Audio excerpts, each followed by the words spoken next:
देवास जिले के सतवास तहसील के अंतर्गत आने वाले ग्राम झिरनिया में गरीब परिवार के लोगों के द्वारा तेंदुआ पत्ता तोड़वाया जाता है। ग्राम झिरनिया में गरीबों का हक छीन रहे सरकार। मध्य प्रदेश सरकार ने 2020 से बंद कर दिया था तेंदुआ पत्ता की ओवर गिड्डी लेना। झिरनिया गांव में मोतीलाल के परिवार से 50 से 100 गिड्डी पर 5 गाड़ी ओवर ले रहे हैं ठेकेदार अपनी मनमानी लगातार करते आ रहे हैं और गरीबों का हक का निवाला छीन रहे हैं। वहीं जब मोतीलाल ने ठेकेदार फड़ मुंशी रमेश नाथ से बात की तो उन्होंने कहा कि सर, हमारी फड़ पर 50 गिड्डी और 100 गिड्डी पर 5 गिड्डी ओवर क्यों ली जा रही है। ठेकेदार फड़ मुंशी रमेश नाथ ने कहा कि सरकार 50 गिड्डी पर भी 5 गिड्डी ओवर लिया जाता है। पीड़ित परिवार मोतीलाल ने जब इसकी शिकायत 181 पर किया तो इसका निराकरण नहीं हुआ।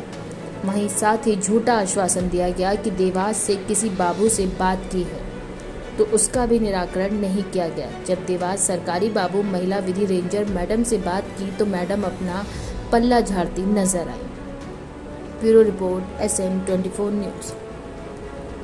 सब आपका? मेरा नाम मोतीलाल है। कहाँ के सी हो? हम यहाँ के निवासी है। आपके साथ में जो तेंदुपत्ता में है पूरा मामला बताएंगे आप?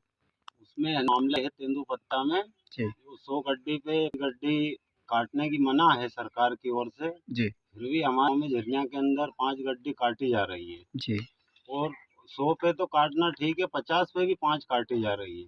इसलिए मैंने विवाद किया फड़ पे जाकर के 15 मई को। जी तो उसके बाद में मेरी गड्डी फेंक दी गई है फड़ से जी और मेरे को बोला गया है कि ये शराब पीकर फड़ पे आकर गाली गलौज करता है, झगड़ा करता है। क्योंकि मैंने वो पचौतरी काटने की मना की कि ये पचौतरी जब शासन ने बंद कर दी है तो आप काटने वाले कौन हो। जी तो उन्होंने मुझे बोल दिया कि ये शराब पी करके आया, झगड़ा करता है। मैंने बोला जब शासन ने बंद करी तो आपको बंद कर देना चाहिए, आपने काटे हुए 5 गड्डी। किसने बोला था आपको? मेरे को बोला था उसने, रमेश नाथ ने। कहाँ के निवासी हो? वो भी यहीं गांव का ही है। वो फड़ छप्पड़ मुंशी यहाँ का। एक यहाँ के पास भी टप्पर पर एक चेकर आया था जी चाचा मोमेडियन, उसका तो मुझे नाम पता नहीं है जी। तो उसने मेरी गड्डी को चेक करा। जब मैंने विवाद किया ना कि 5 गड्डी नहीं कटना चाहिए जी तो उसने मेरी गड्डी देख करके और बोला कि तेरा माल रिजेक्ट है, इसलिए मेरी गड्डी फेंक दी गई है। अच्छा, आप ही की फेंकी या और भी लोगों की फेंकी? नहीं, और किसी की नहीं फेंकी और किसी ने विवाद नहीं किया, सिर्फ विवाद मैंने अकेले ने किया। कहीं पे सूचना के तौर पे कुछ आवेदन वगैरह दिया आप लोगों ने? नहीं, आवेदन तो नहीं दिया। किसी स्थानीय लोगों के सूचना दी आप लोगों ने? हाँ दी, मैंने रेंजर को सूचना दी। उसके पास क्या नाम है उनका? वो उसका नाम तो मुझे पता नहीं है, रेंजर साहब का, लेडीज है यहाँ पे देवास में जी। तो उनको मैंने बोला कि ये पचौतरी कट रही है और मेरी गड्डी फेंक दी गई है जी। तो दो रोज तक बात हुई मैडम से जी। मैडम ने तीसरे रोज बोला कि मेरे पास एरिया बहुत बड़ा है, मैं नहीं आ सकती हूँ, आप अपनी गड्डी गोला में दूसरे फड़ पे दे दीजिए। तो फिर मैंने तीसरे रोज गोला में गड्डी दी तो वहाँ मेरी पचौतरी नहीं काटी गई है। दूसरी जगह दिए गए घास पे नहीं काटी हाँ, गई? गोला में नहीं काटी गई है, झिरनिया में मेरी पचौतरी काटी गई है।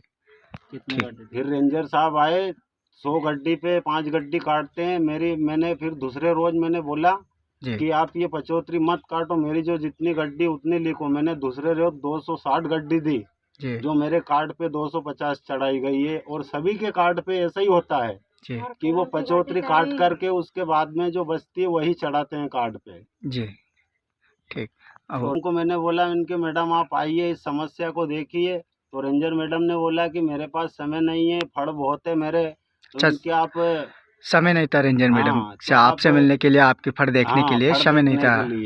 मैंने जब तीसरे रोज फोन लगाया तो रेंजर मैडम ने बोल दिया कि मेरा आना नहीं होगा, एरिया बहुत बड़ा है। इनके ठीक है, नहीं आना हो तो कोई बात नहीं, इसका आप विवाद मत कीजिए, आप दूसरे फड़ पे गड्डी दे दीजिए। अच्छा, उन्होंने ये बोला? हाँ, उन्होंने ये बोला। तो इनके चलो ठीक है, नहीं आना होता तो कोई दिक्कत नहीं, मैं दूसरे फड़ पे देना चालू कर दिया मैंने। ठीक, गोला में वहाँ पे मेरी पचौतरी नहीं काटी गई है।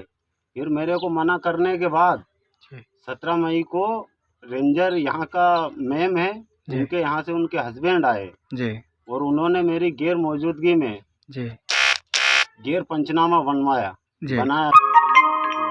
उनके जो हस्बैंड थे उनके द्वारा। हस्बैंड का क्या नाम था?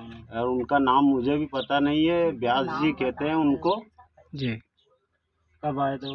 वो आए थे 17 मई को। हाँ, 17 मई को उन्होंने गलत पंचनामा बनाया और गांव वालों की साइन करवा के ले गए जी। 10, 15, 20 लोग की। और कुछ लोगों ने, गांव वालों ने जाकर के रमेश नाथ के यहाँ वही 15 मई को ही साइन कर दिया कि वो अकेला आदमी क्या करेगा, कि वो गड्डी तो 75 कट रही है, उससे अकेले से क्या होगा, हम तेरे साथ है गांव वाले। जी। तो इस वजह से मेरी 181 भी लगी हुई है 15 मई से। अच्छा, 181 पे भी मैं 25 बार फोन लगा चुका हूँ। क्या आश्वासन मिला? उस पे भी कोई यही बोलते हैं कि निराकरण कर दिया गया। तो मैंने बोला कि मैम ऐसा नहीं होता है, गलत निराकरण मैं कैसे मान लूँ, मैं आपकी बात से बिल्कुल भी सहमत नहीं हूँ, आप किसी अधिकारी को भेजिएगा। जी। फिर मेरी कलेक्टर साहब से बात हुई 181 पे, फिर कलेक्टर के पास मेरे नंबर गए।